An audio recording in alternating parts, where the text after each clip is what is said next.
In today's episode, what would it cost? We had an absolute laugh. There's 3 Sicilians sitting in one room here. That should say it all. But we talked about closing deals, going down a hill, snowboarding. And we talked about closing deals, hitting home runs out of the park on the baseball diamond, literally. These guys are absolute rock stars. Mikey, Angelo. And let's rip it, baby.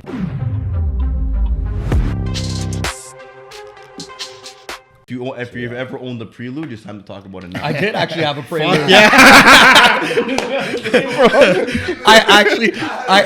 I had a red one. It was beautiful. Oh, me too. But like the older school one. The one with like the 98. Not the triangle lights. The I think it was the older model. The boxier ones. Yeah, the boxier ones. Yeah. I like that What better. year? I don't remember. It was so long ago. When I was a huge Gino. We still are inside. Yeah, I was still are. that'll never go away. Awesome. Always at heart. But yeah, I remember I had like a red one. I ended up painting it black. It was my favorite car. Yeah, man, those were sick. Yeah. But we got to bring that back, eh? You know the Prelude? Yeah, I have a guy looking for me right now. No They're way. hard to find. Yeah, because everybody in Woodbridge has them. But they wrapped them around the pole. Yeah. But imagine, okay, you pull up the Marty and 7 these days, a little different. But you pull up next to a guy in a lewd, dumped on 18s.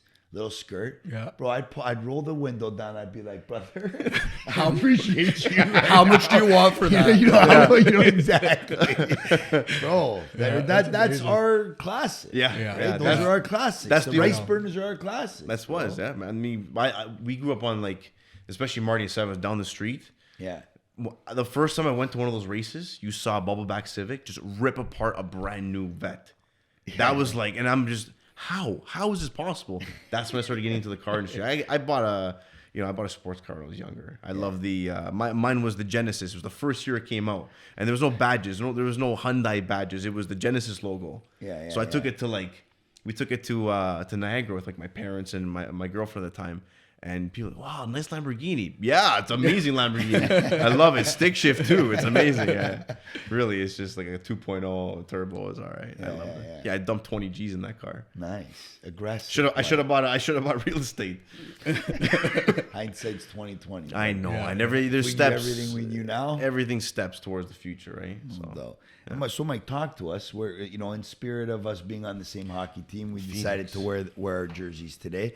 And Mikey's the enforcer on the hockey team. So he spends more time in the penalty box than he does on the bench with us. But we don't get mad. We're chill because that's his job, right? He's really good at his job. He knows to stay in his lane. And people got to get, a shot, or we got to rough some of the young bucks up now because we're a little older so that we can keep up with them and get the W. Mikey gets the tap. He goes out there. He just causes a shit show. And it fires you guys up. Well, I mean, the thing is so tell us how that not only how that comes innate for you and natural, because we were together, we played on the same team together when we were 13, kids. 14 too, in the GTHO. But tell us a little bit about how that has a correlation with your aggressiveness in the real estate market. So I mean, in a more tasteful manner. Of course, I mean, here's the thing, and the aggressiveness is where it comes from is more from a protection standpoint, right? I've always grown up with 2 older brothers that were.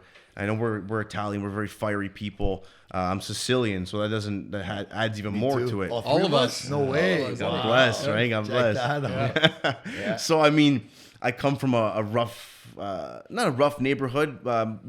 My brothers grew up at Kiel and Rustic. Yeah. So when I was too young to grow up there, but my brothers basically with that mentality, which was in that area, is very humbling. Is very, if you have something to say, you say to someone's, you project what you're feeling. Yeah. And they were very protective people. So that sense of playing hockey, being that defensive person, protecting my goalie, protecting my best players, how it relates to real estate is I do everything in my power to protect my client. Very cool. And if it means that they look around and they see all the fancy things, all the staging, but we are going into a house that I particularly see is not the best location, has some water damage. While they're looking at all the shiny things in the house, I'm looking up to make sure everything's sound. Right.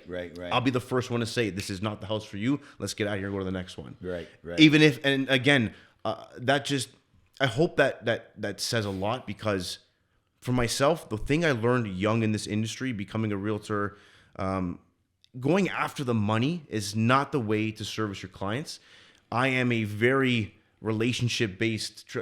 I'm relationships over transactions. Right. That's how I've always done my business. I've been in sales for many, many years. I've had so many different titles. I've been in marketing for 8+ years before I even became a realtor. I worked for my dad selling vacuums, and you know what? That there is working for my father selling vacuums.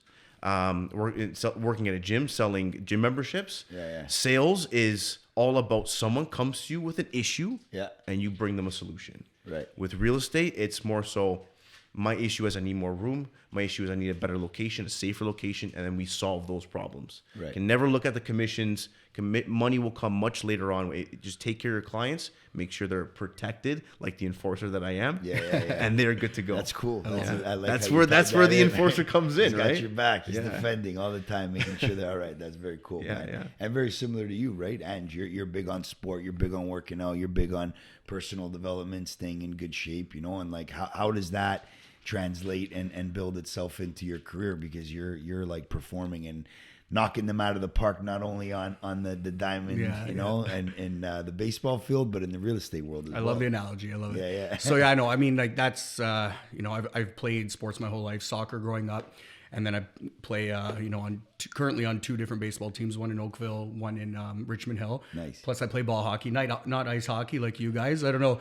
You guys are Italians that learned how to skate. I didn't. So, I know I play ball hockey. So for me, I mean, I've always been, and I don't know, being a Leo as well, I feel like we're just very competitive people, and not competitive with other people, just competitive with myself. So I always feel like I have to, you know, be like the best at what I do. And every year I always have to be better than the previous year. So, I mean, that's just my competitive nature for sure. And I think a lot of that comes from playing sports. Yeah. And I'm sure you guys can relate.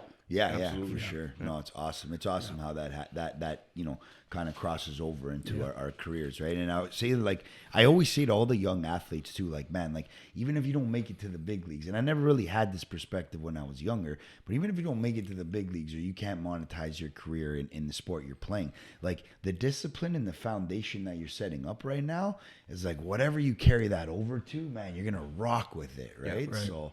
Yeah, it's nice to share that with you boys. Yeah, I completely agree with that. My son, he's turning 6 at the end of this month. As you know, he's in jiu-jitsu, Muay Thai. He's in all that. So the same thing that I kind of went through as a kid. And he's a double champ. He won the 2nd year in a row at his jiu-jitsu tournament. Nice. And he's going up against kids who are older than him. And the thing is like, I'm hearing from, you know, some of my other friends who are fathers, like, aren't you worried about him, you know, getting into with other kids? Like, it's not about that. You're the wrong guy to ask that question. they haven't been to one of your hockey games. Nick, I've been good this year. Absolutely not. I've been good this year. Yeah. When have I tossed the mitts down? You're good. Honestly, because I look. It's because you're injured. You've been out all season.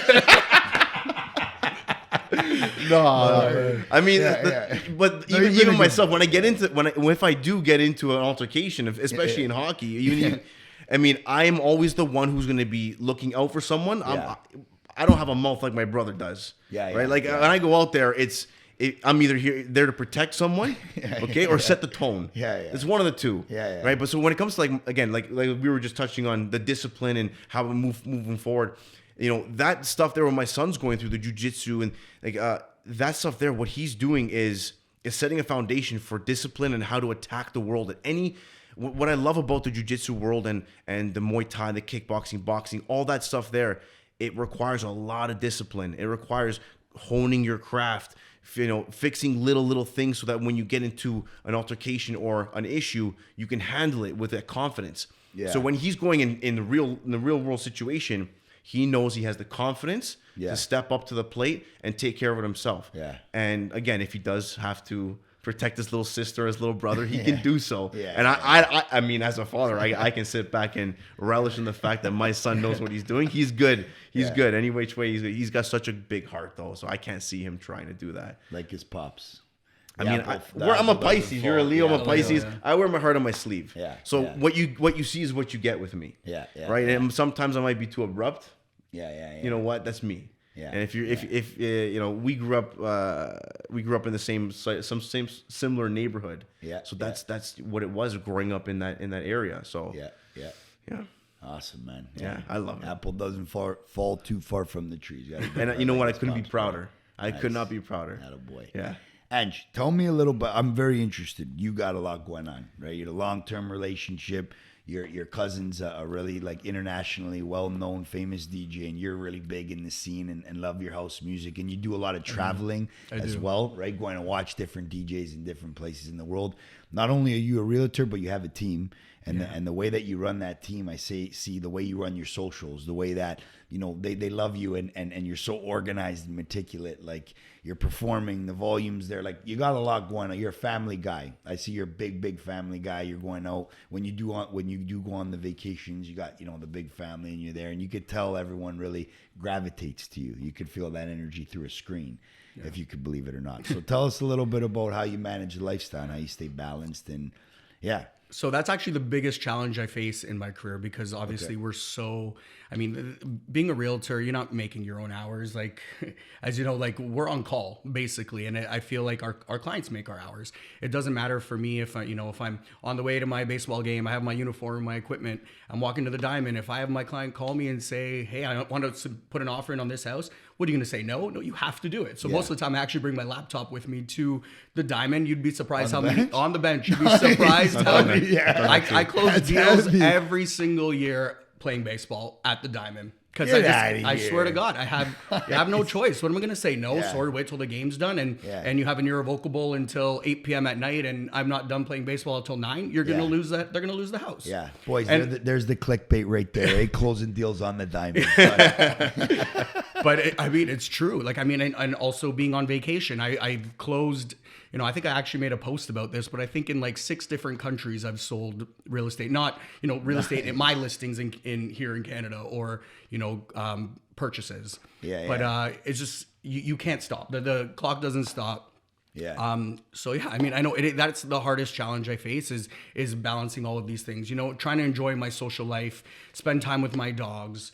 And, it's just, it is very challenging, but I mean, that's one thing that I'm trying to learn to do and overcome better is my time management.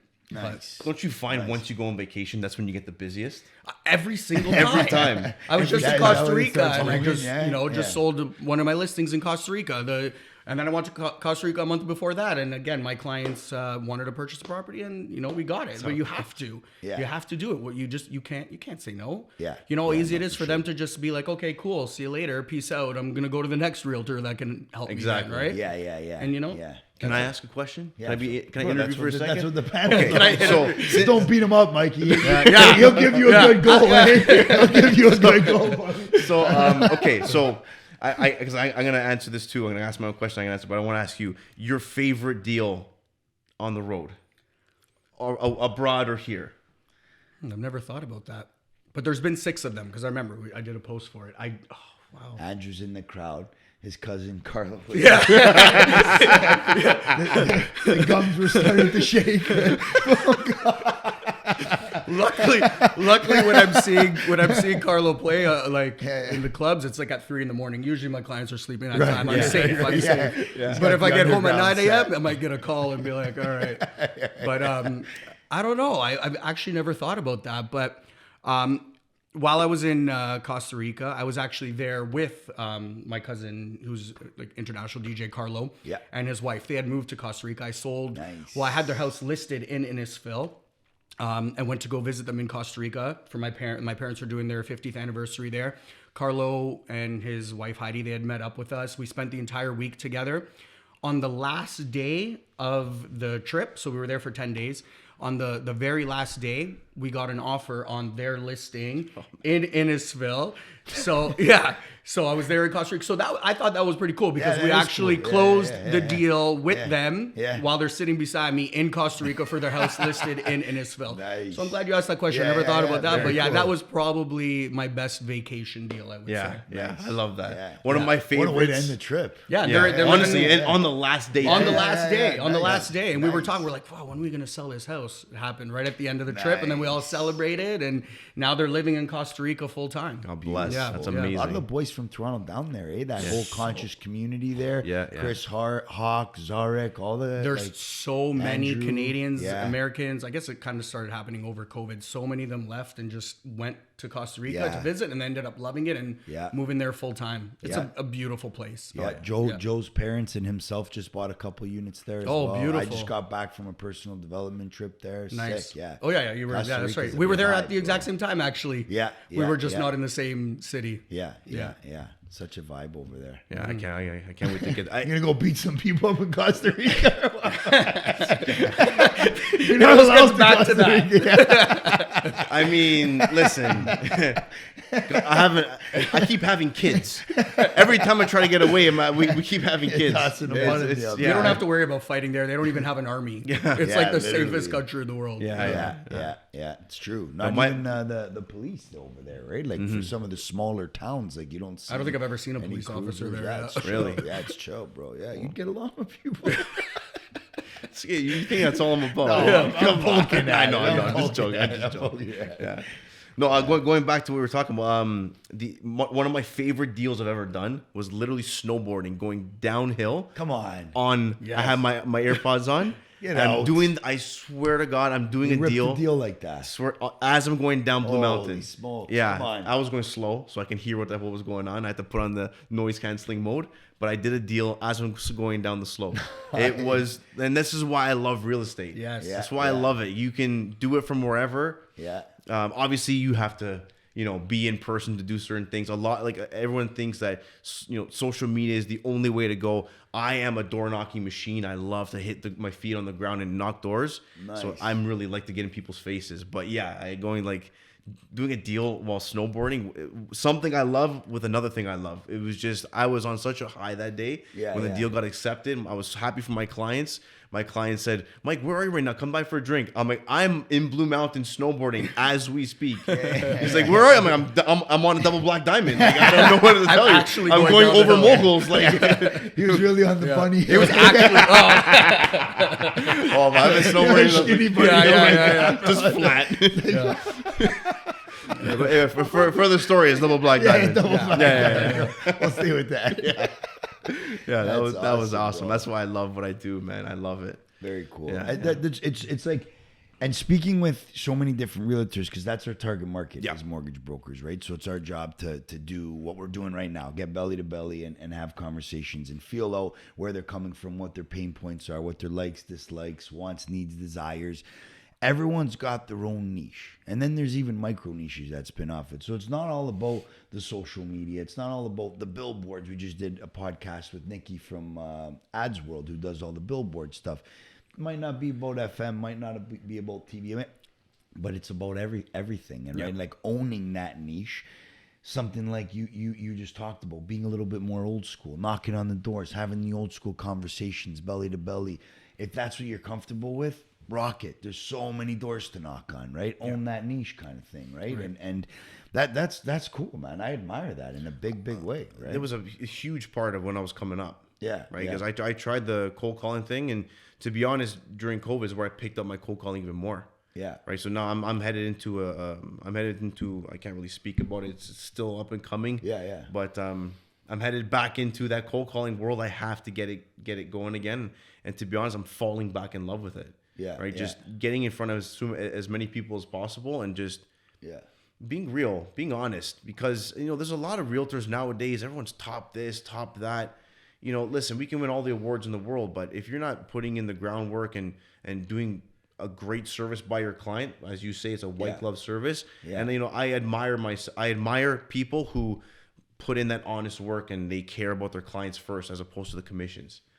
Commissions will always come. Stop worrying about that. Most of the time I'm bridging the gap with my commissions, as opposing of how much can I keep in my pockets. If we're 10 grand apart, guess who's going to make up that 10 grand? Right? If we don't do that, the deal gets fallen apart. A deal should never die within $20,000. Never. Right? If the realtors can work together to make it happen, absolutely make it happen. Yeah. Right? Because at the end of the day, it's your clients that you're trying to help. Because then you put in all that hard work and then you don't get paid. Yeah. Like for what? Because you have to stay firm on this is my commission. I'm gonna make it, and I'm not giving up for nobody. Yeah, that's not how I work. If I can help the deal, I'm gonna help the deal every single time. Yeah, and that'll go so far. Because then you get recommended by so many other people. That's exactly it. My clients recommend because Mike's not afraid to get the deal done. Yeah. Right. Whatever it takes. Yeah. Right? Yeah. Obviously, I'm not here to get taken advantage of. I have a family to feed, a roof to keep over my kids' heads. You know, this is a business at the end of the day. Yeah. But they at least know that I'm willing to help out as much as I possibly can. Absolutely. Right? Because then we have to answer to our brokers, or brokers of record. We have to answer to, we have splits that we have to pay and taxes that, everyone thinks, $50,000 that doesn't come in my pocket. Right? You pay, let's say you're on a 70-30, 20-80, whatever the split is. Yeah. Then you got to pay your taxes on that. And as you a pay your realtor. government, the government half your income. They take half of whatever you make anyways. And then you guys have your admin, your marketing, your day-to-day, your gas, right? Like staging. people, plus that which I cover, big one. Sometimes I spent I'll give you an example. My commission check on one of my deals was about $26,000. I spent $16,000 of staging, marketing, and videography, photography to get it done. And if that didn't sell, I'm out $16,000. Right. But I don't, regardless if it's a $3 million property or if it's $1 million property. I mean, listen, the expenses are going to be different. Yeah. But I'm still giving everything that I would give the same different each product. If it's 4,200 square foot, you're spending a lot more money, but I'm still doing the same service. I'm bringing in the same vendors. So I'll bring in my movers to move out the stuff. I'm bringing in my stagers to bring in the new staging and to make it look as best as possible so that we get our photography, our media team in there, and then we bring it to the market. But marketing is a huge thing. A lot of people don't use. I mean, I was in marketing for 8 years before I even got into the industry, so I think I had like a little bit of a better insight of how to market certain properties. I do what's called a coming soon campaign. No one's thought. Some people know about it, some people don't. But I suggest every realtor implements that into their business. Right. Absolutely, because if you can bring in your own direct buyer, and even help out on that side too, in terms of commissions, and it brings the right deal to the table, do it. Yeah, love it. Yeah. And Ange, give us a tip on a busy guy like you. Again, high performer, got a lot going on. What is it that you do to stay balanced? What are some tips that you'd give to some young bucks that are getting into the industry that have as much as you have going on all across the board that'll really set them up for success? So, for myself, I've always kind of not done things the conventional way or doing it like, going back to basics. I have to admit, like, I've been in the industry 6 years now. Yeah. I didn't knock on a single door or cold call my entire career until this year. Yeah. Because obviously with all the negative media out there and, you're like, wow, how am I going to, make my money this year, my income and, top what I did the previous year. It's like, I got to go back to basics. So I've always been very fortunate to just, have a really good referral business. But I'm a really big social media guy. I'm sure you could tell. I do spend, quite a bit of money in marketing and social media. So one tip that I would give, again, go back to basics. I love what he does. I'm actually inspired by that he does the door knocking. Right, it's like something that I really need to be better at. Yeah. But for myself and what's worked for me is to really invest in a social media company or somebody in marketing and advertising. Yeah. Because for myself, I mean, I could tell you a story that, that really kind of propelled me to that level. Yeah. So one thing that I did, at the end of my second year, I really wanted to, kind of stand out above all the realtors. As you know, there's like 2 million in Toronto alone, but they're all, so it's like you have to try and compete and compare with them, right? Yeah, I really wanted to stand out, and I was referred to a marketing company, M Industries. Her name was Sabina Malik, and I told her like, I'm gonna hire you. I want to just make my social media page, just really stand out. And she's like, okay, cool. Like, what do you want to show? Like, who do you want to like portray on social media? And I said, well, I'm Italian, Sicilian, like we're really passionate people. We're very family oriented. I want that to be, my message. Yeah. Because obviously we're working with a lot of families and those are the people that I get along with the most. Yeah. Authenticity, exactly. Yeah. So she hung up the phone. She's like, okay, let me think about this. She calls me back like an hour later and she's like, because this is going to sound kind of crazy, but I know you want to tie in your Italian heritage into your marketing. She goes, how about we shoot all your videos, your content, your photos, everything in Rome? And I'm like, bitch, you're crazy. Some blast in the budget. Like, you're Oh, really? crazy. I actually said, bitch, you're crazy. There's no way. That's how we talk to each other. Yeah. But then, like, I hung up the phone and I talked to my partner about it. I'm like, fuck. I'm like, nobody has ever done this before. Not that I know of. Like, really gone to another country to, do their social media and their marketing and their advertising. So I called her back. I said, whatever, let's do it.